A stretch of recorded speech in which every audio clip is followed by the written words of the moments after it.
জুলাই গণঅভ্যুত্থান 2024-এর 2 বছর পূর্তি উপলক্ষে ঢাকা বিশ্ববিদ্যালয়ের সিনেট ভবনে অনুষ্ঠিত হচ্ছে ফ্যাসিস্ট সরকার পতনে বিশ্ববিদ্যালয়ের শিক্ষকদের ভূমিকা নিয়ে আলোচনা সভা।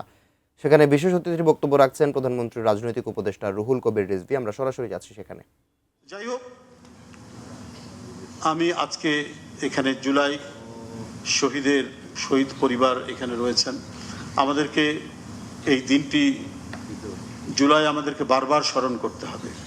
স্মরণ করলে আমরা বুঝতে পারবো যে আমাদের করণীয় কি, আমাদের স্টেট স্ট্রাকচার কি ধরনের পরিবর্তন হতে হবে, আমরা গণতন্ত্রকে সুসংহত করার জন্য আর কি কি করতে পারি।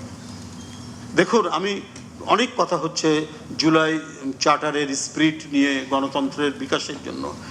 আমার কথাটা হলো যে আমরা সবই মানলাম, সবই করলাম, কিন্তু এটা শুধু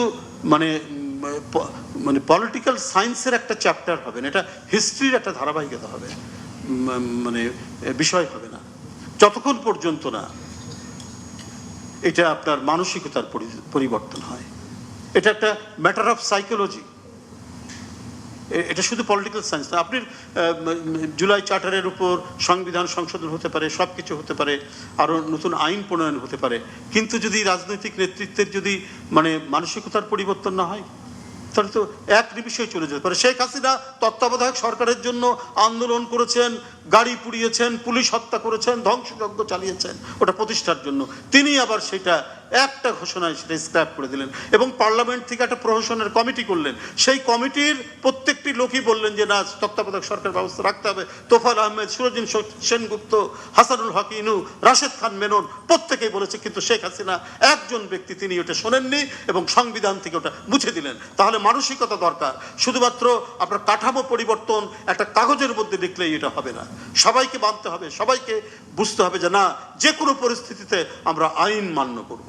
দেখুন, সেই মার্কিন যুক্তরাষ্ট্রের প্রেসিডেন্ট, তাকে বলেছে আজীবন প্রেসিডেন্ট হন, তাকে বলা হয়েছে আপনি সম্রাট হন, উনি মানেননি। দুইবারের বেশি উনি প্রেসিডেন্ট থাকেননি।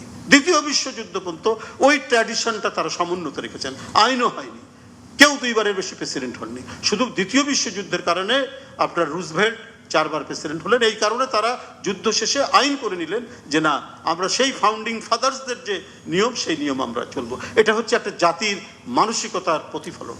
আমাদেরকে সেই জায়গায় যদি আমরা আসতে পারি, সব দল মত নির্বিশেষে, তাহলে আমরা আমাদের রাষ্ট্রীয় গণতন্ত্রের বিকাশ আমরা নিশ্চিত করতে পারবো এবং আমাদের যে সামাজিকভাবে আমাদের যে গণতান্ত্রিক চিন্তা চেতনার এটা বিকশিত হবে। তখনই আমরা যে আইন প্রণয়ন করব সেই আইনটি সুরক্ষা পাবে। ধন্যবাদ আপনাদের সবাইকে। খোদা হাফেজ।